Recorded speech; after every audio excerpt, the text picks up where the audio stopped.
Welcome back. So, if you're here from the short, you're probably already familiar with my opinion on 5th edition's Brain in a Jar, but for those who are not, the Brain in a Jar was reintroduced from 3rd edition to 5th edition in Icewind Dale's Rime of the Frost Maiden. Found on page 279, the entry goes, through an eldritch ritual combining alchemy, necromancy, and grim surgical precision, the brain of a mortal being, willing or unwilling, is encased in a glass jar filled with preserving fluids and the liquefied goop of their body's flesh. I do like that part. I like the added body's flesh into there. I think that's a great detail. But the transformation renders the brain immortal and imbues it with psionic powers so that it can spend eternity plotting and executing its desires. A brain in a jar can speak without vocal cords, psionically projecting its disembodied voice outwards for all to hear. It enjoys conversation so much that it is prone to talking for hours on end, sometimes to itself if there is no others with whom it can speak.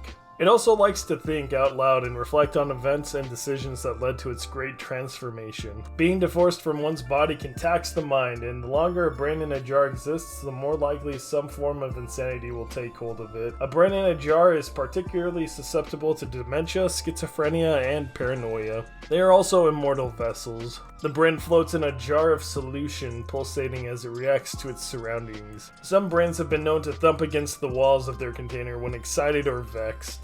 A jar's metal casing might be rusty, but serviceable, or an elegantly wrought masterpiece, depending on its creator. A brain in a jar weighs roughly 125 pounds. See, I love the description that they've given it, but then we get to the stat block. It's a small undead with any alignment. It has an armor class of 11, natural armor, with 55 hit points. A 0-foot movement speed, but a 10-foot fly or hover speed.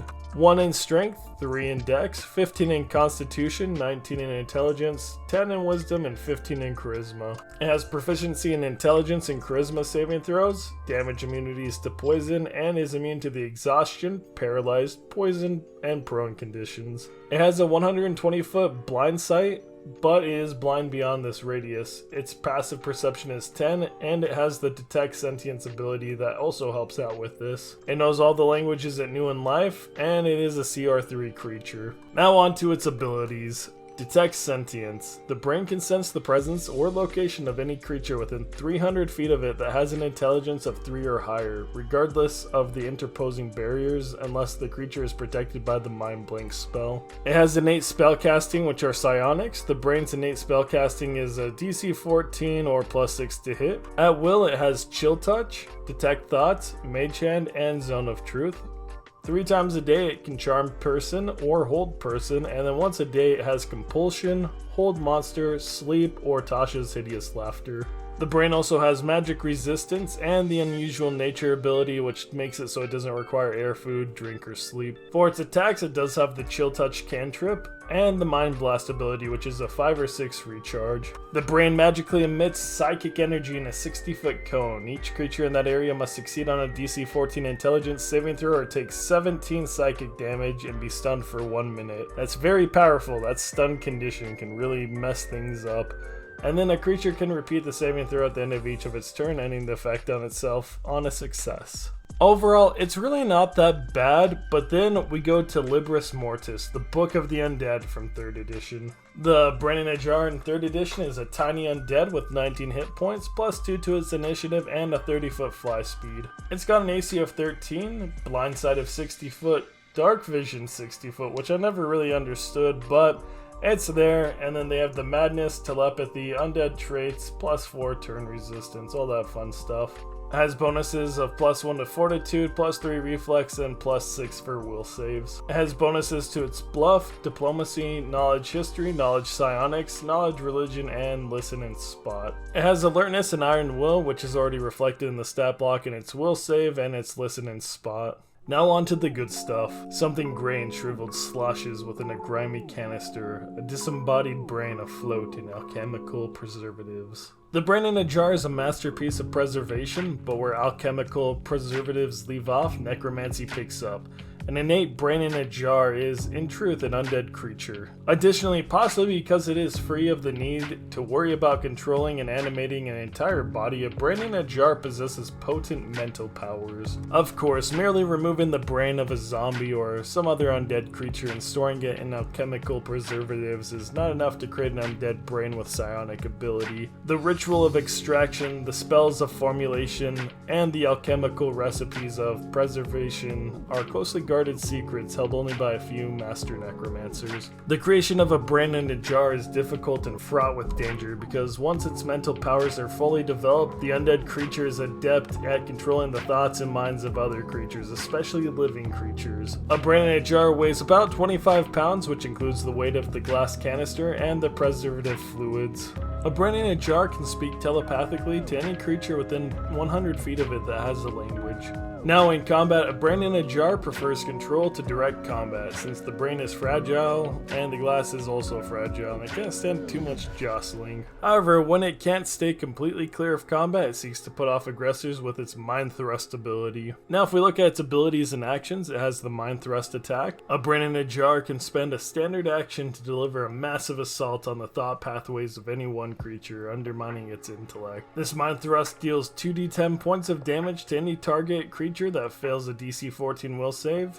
And then it has the madness. Anyone targeting a brain in a jar with a thought detection, mind control, or any sort of telepathic or psionic ability that makes direct contact with its tortured mind takes 1d4 points of wisdom damage. Now that part's scary. That's like the Shadow if you watched that short. As far as psionic spellcasting, 3 times a day it can cast suggestion and telekinesis, and then once a day it can cast dominate person. It also has the rebuke undead ability. A brain in a jar can rebuke or command undead as a cleric, equal to the same level as its brain HD. Now with all that in mind, let's go ahead and look at the updated brain in a jar from 3rd edition to 5th edition. The brain in a jar. It has an armor class of 13 with 42 hit points, which is 12d6. It has 0 foot movement speed but a 30-foot fly speed. I decided to take the fly speed from 3rd edition as I love the idea of this floating around head that can fly in the air and like just comes up to your face and like all around wherever it needs to go. It has a strength of 1. And then for dex, we gave it a 14. That way it'd be able to move around nimbly and be able to dodge the attacks as it flies through the air commanding undead. A standard constitution of 10, an 18 intelligence, a 14 wisdom, and a 16 charisma. It has proficiency in intelligence saving throws as well as arcana, deception, history, and perception. Like most undead, it's immune to poison and immune to being blinded, exhaustion, paralyzed, poisoned, and prone. I did take the blind side of 120 feet from the 5th edition stat block, as well as giving it the languages it knew in life. I do love that ability that it can just blabber and talk and everybody can hear it, even if it's just talking to itself. And we give it telepathy of 100 feet. I went ahead and gave it a challenge rating of 3, although it really could have gone either way of going lower to 2, and it could have gone higher, like 4 or 5, maybe even 6. Unfortunately, it just depends on how well prepared your party is and what kind of damage and ranged abilities they have. I kept the madness ability, but just changed it a little bit to match a little bit better with 5th edition.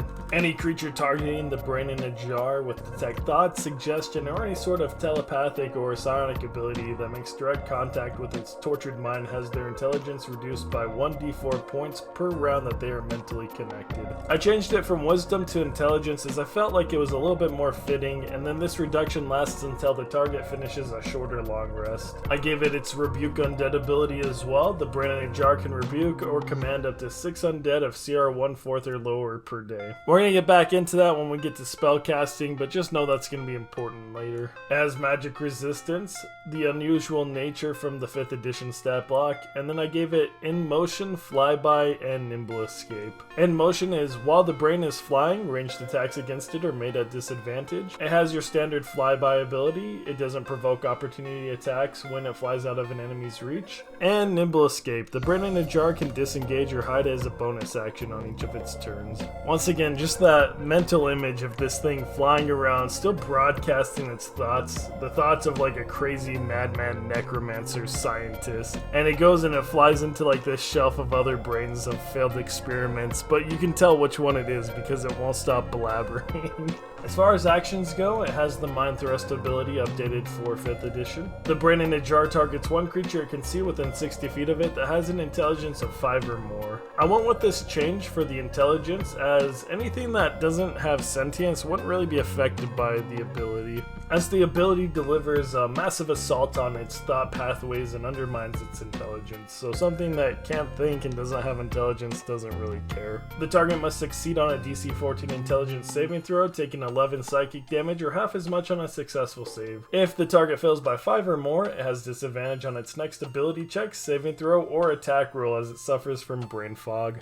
And as far as spellcasting goes, it has the same DC 14 and +6 to hit with the spell attacks. Although on the stat block it doesn't have any ranged spell attacks, but if you'd like to add your own, I put that little piece in there. I gave it at will suggestion, speak with dead, and mage hand. 3 times a day it can use animate dead and telekinesis, and then once per day it can use dominate person and summon undead. Now with summon undead not being in the player's handbook, I went ahead and added a little extra in there. But feel free to toss it out if you don't have the book, or if you'd find something else a little bit more fitting for wherever you're putting it. The spirit is the Brain in a Jar spirit, and it takes the ghostly form of what they once looked like. Once again, it's optional as it's the only one listed not found in the player's handbook. And that's the full stat block. Now getting back with that rebuke undead and the animate dead, this is a way to turn it more into like a necromancer. It goes ahead and starts raising up all these undead thrall, and then once it finishes creating them, it's able to hold on to them the next day, at least a minimum of 6. And then when your party goes to investigate the necromancer in a crypt, they come in and find it's actually just the necromancer's brain in a jar, and it's gone completely insane. This has been a fun creature updating. I decided to do my full creative process and just breaking down the changes, so if you have any feedback or if you'd like to see anything else, leave it in the comments, subscribe for more Nat 20s, and then go ahead and check out the related Spooktober playlist linked in the description.